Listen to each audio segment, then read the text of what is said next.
welcome to a board deck and dice review for Zatu games. I'm Nick and I'll be talking to you about Star Wars Dark Side Rising. You will assemble a team of heroes that give you different stats and abilities to foil Darth Vader's plans to not blow up the Death Star, make it fully operational.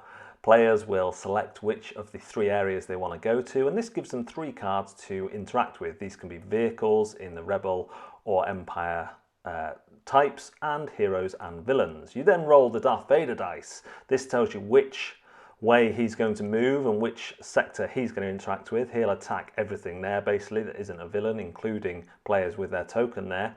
Then the Death Star dice will tell you which part of the Death Star gets a token, which represents it becoming more and more built and constructed, and if it ever gets all its tokens, it flips over and starts it on the way to becoming fully operational.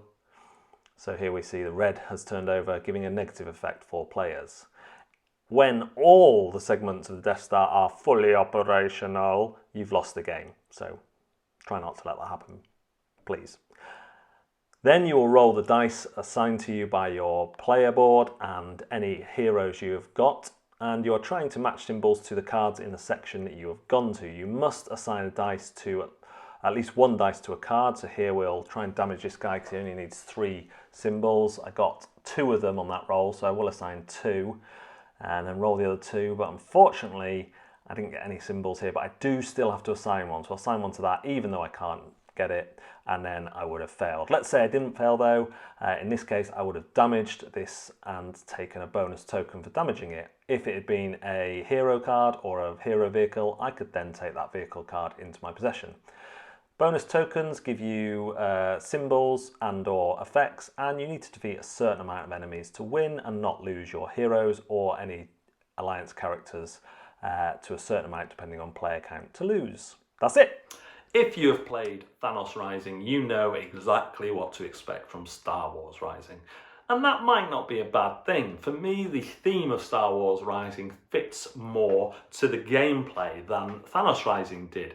The theme of Darth Vader trying to construct the Death Star. I do like Star Wars. I'm not a super fan, so I might get some things wrong. It just works with the setup that he's building this thing. Thanos was collecting the crystals, but there was no real sense of that. There's no real sense of Thanos moving around the galaxy collecting crystals. Here, Darth Vader doesn't need to move around. He just needs to be on the Death Star and ordering attacks on certain places, and that works a lot better. The same gameplay of rolling the dice, choosing at least one to be assigned to something, is present, and it is as difficult as the luck makes it. Sometimes if you don't get another couple of dice early on, you're going to find it very difficult. And the game can be harsh. If the Darth Vader dice constantly attacks you, it is going to be difficult. But you can adjust the difficulty by the amount of villains you need to defeat and the amount of heroes that have to be defeated for the dark side to win. Yes, they have the other winning condition of the Death Star being constructed, but all in all, it feels mostly balanced in terms of the times you'll win and the times you won't. Yes, it might feel unfair. Sometimes you have a particular run of bad luck and can't get hold of any extra cards or heroes. But for the most part, it feels very fun playing. It's a quick game, often surprisingly quick, and there are a few, there's a bit of upkeep in terms of going through the phases, perhaps a bit more than this weight would normally have, sorting out Darth Vader, rolling his dice, resolving his dice. If there's any Death Star powers that come into play, thinking about them as well, then your turn. But for the most part, it kind of, you remember most of that. After the first few games, you shouldn't be checking the rule books too much, other than to remind yourself of which dice are better at which categories, and you can just leave the rule book on the back page for that, which is handily included on there. I think the quality is better than Thanos Rising, certainly in terms of the main, not mini, but the main kind of bust. I had 2 Thanos Risings, and both had kind of mold issues with the Infinity Gauntlet. Whereas this Darth Vader appears to be done to a slightly better standard than that. Certainly no issues.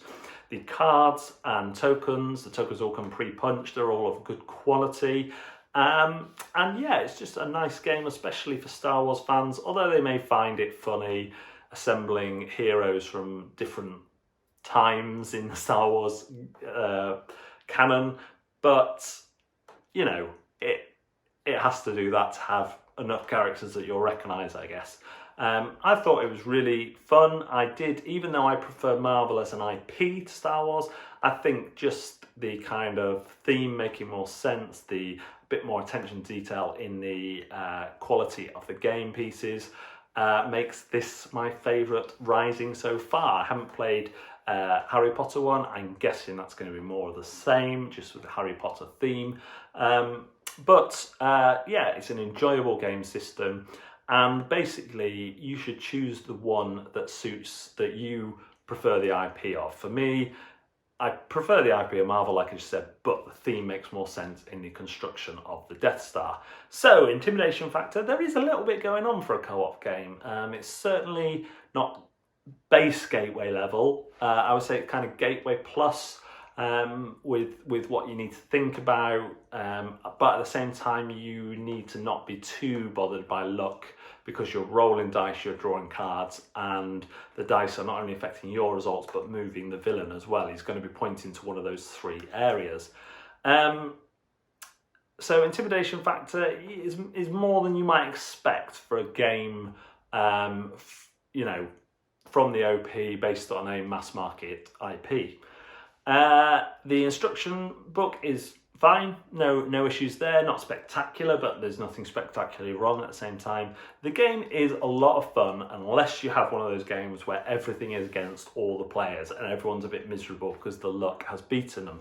But that is the nature of these games. Games of co-op games with dice rolling, card draws are gonna be based on luck as well as your skill and judgment.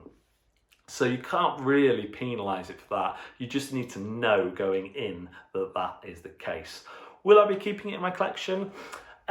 Definitely for now. It might not be a long-term keeper, because I do shuffle through games quite quickly.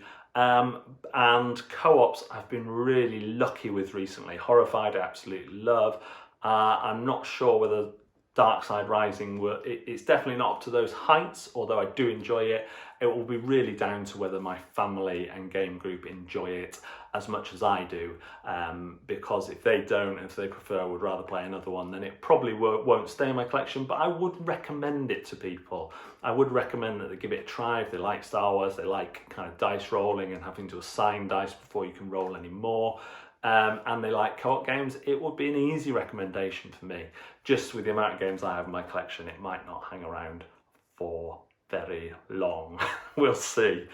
Thanks very much for watching another Zatu review. Please do like this video, subscribe to our channel, and follow us on social media as detailed in the description. Do remember, we're always looking for more bloggers and YouTubers, so go onto our website, scroll down to the bottom, click right for us, and you will find all the details you need about that. And you could join a team that at this point in time includes me. Thank you very much for watching. We'll see you next time.